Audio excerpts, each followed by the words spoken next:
Good afternoon. This is Annabelle Tinson with your Solent Journalist Update at 3 o'clock. Three men have been arrested after a robbery in Solent. Police were called to the One Stop in North East Road late Tuesday night after 3 people stole the till contents and cigarettes. One threatened staff with a knife. Hampshire Constabulary have confirmed that a 26-year-old man, a 25-year-old man and a 22-year-old man have been arrested on suspicion of robbery. Parliament has rejected Prime Minister Theresa May's Brexit deal no less than 3 times, but last night's votes in the Commons ensured there's now a law against Britain leaving the EU without a deal. But many believe there should be a second referendum. Solent News spoke to leading Brexit opponent Lord Adonis on what he thinks went wrong with the first referendum. There was a bust that went around in the referendum campaign saying £350 million a week for the NHS. In fact, what's happened as a result of the negotiations since the referendum is it's been agreed that we would have to pay the European Union £39 billion. Now, if people had known then what they know now, I don't believe they would have voted to leave, which is part of the argument for a second referendum. New figures have revealed knife crime has gone up in Southampton. In the last 18 months, it's risen by 51%, while crimes such as burglary and vehicle offences have fallen. Nola Ignonan lives in the city and doesn't feel safe. That was in the park as well when there was the stabbing last week, and just at night I don't feel comfortable either walking alone. To be honest, I don't really feel that safe in Southampton because of everything that's been going on.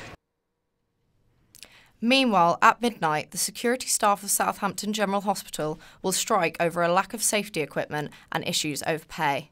Neto Brazil sends this from the hospital grounds. I'm standing outside Southampton General Hospital where tonight security staff will be going on strike.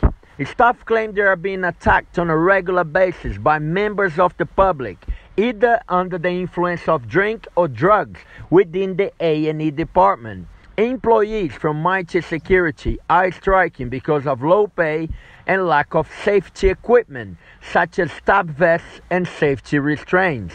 A senior officer from Unite the Union said in a statement, "Neither the employer, Mighty Security, nor the bosses at the hospital have made any effort to resolve the dispute since the lack of adequate personal protective equipment.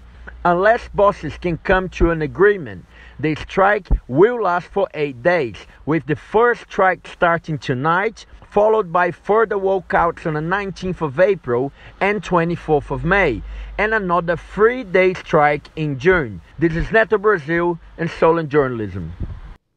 Solent Journalism can exclusively reveal that Southampton City Council has given 150 homeless people one-way train tickets to leave the area since 2013. In an hour's time, there will be a summit held at Solent University to tackle rough sleeping in Southampton. I'm here with Paul Whitman, the organiser of the summit. Hi Paul, thanks for joining me. Just a few questions. What's the summit all about? Hi, good to see you. The summit is really all about looking at rough sleeping in the city, looking at how to tackle it. I guess it affects different people different ways. Residents, visitors to the city, different businesses. And what we're doing is pulling everyone together. So everyone from police and probation through to hostels, churches, mosques, and looking at how collectively we can work together to tackle rough sleeping. Great. And what are you looking to achieve going forward? I think what we've discovered over the last year, as we've met a few times during the year, is there's a lot going on behind the scenes that people don't realise to support rough sleepers.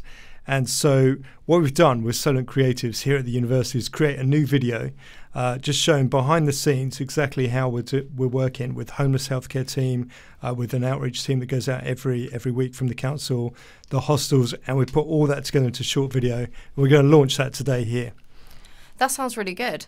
Solent Journalism has found out that 150 people since 2013, homeless people, the council's given them train tickets. How do you think of this as a solution to the problem?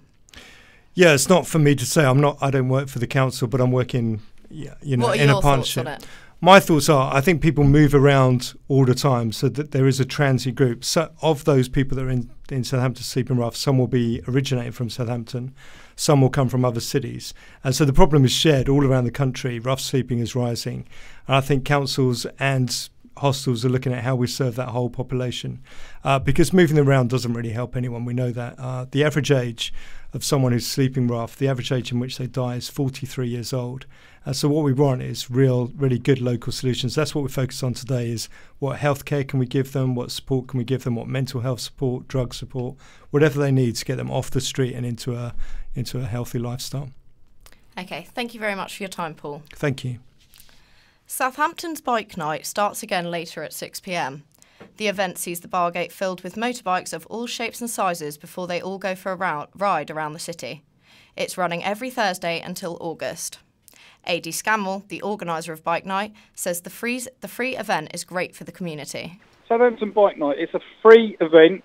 The reason why it's free is we have local business, motorcycle businesses, etc. as sponsors, so it enables us to fund everything we need. General members of the public come down and have a look at the bikes. And it's just one big community. We meet during summer hours of basically from where the clocks change, so all summertime through to the end of August, September. On average, we end up with 200, 300, 400 bikes there on a weekly basis every Thursday.